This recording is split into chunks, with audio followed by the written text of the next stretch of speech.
Ball. Thank you, sir. It's a pleasure to rise on behalf of New Zealand First to speak on the Social Security Pathway to Work Amendment Bill. And first of all, congratulations to Kamau Sepuloni to be lucky enough to get another bill being read, and for all your work in the bill as well. So, as I stated, sir, New Zealand First will be supporting this bill through to the next stage, and we will. What I want to concentrate on, sir, actually is the two different arguments that have been placed here in the House today, and that's actually incentives versus disincentive. So, as Kamau Sepuloni actually already mentioned, she said that this was actually, at its basic level, a policy catch-up, and to the most part that's true, because at the moment the way that the welfare system is being set up and the current pathways into work are actually concentrating on the disincentive side rather than the incentive side. And I've got an example of that. Funnily enough, there was an article in the New Zealand Herald today that came out, and the title is "Part-Time Daycare Worker Better Off Getting Benefit." And this was Jan Berry, who is around $40, actually $40 a week worse off than what she was on if she was on the benefit.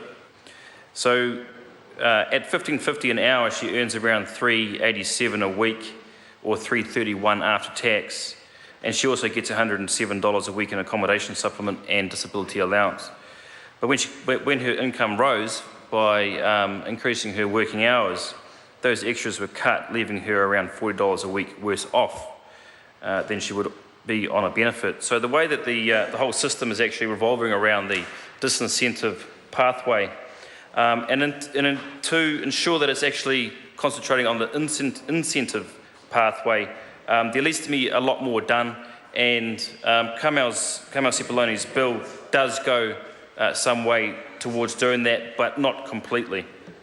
So I did some quick calculations, and hopefully Kamau will be able to correct me if I'm wrong on these, but up to the $150 mark, currently if someone earns or works a number of hours up to $150, they'll actually receive only $129 of that due to the abatement rates, and Kamau wants to change that to $150. So that's around 10 hours a week extra working. So that's $21.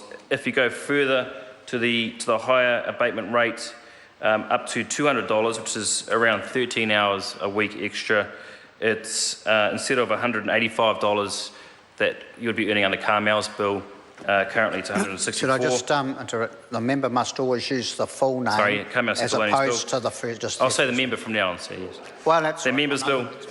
164 currently, and the third is $179 instead of $220. So over the week, sir, up to around about the 17 hours a week is extra $41. So that's, like Kamau Sepuloni said, that is a policy catch-up. That's the bare minimum of where we need to be.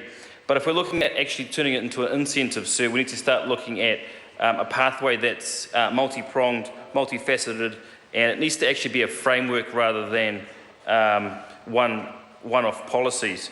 So I had a look at, actually did a bit of research today and had a look online, and there was a Pathways to Work government policy statement from Ireland actually in 2014, and they had similar issues, and they need to look at a better approach on how the state actually engages with and supports the unemployed back into work.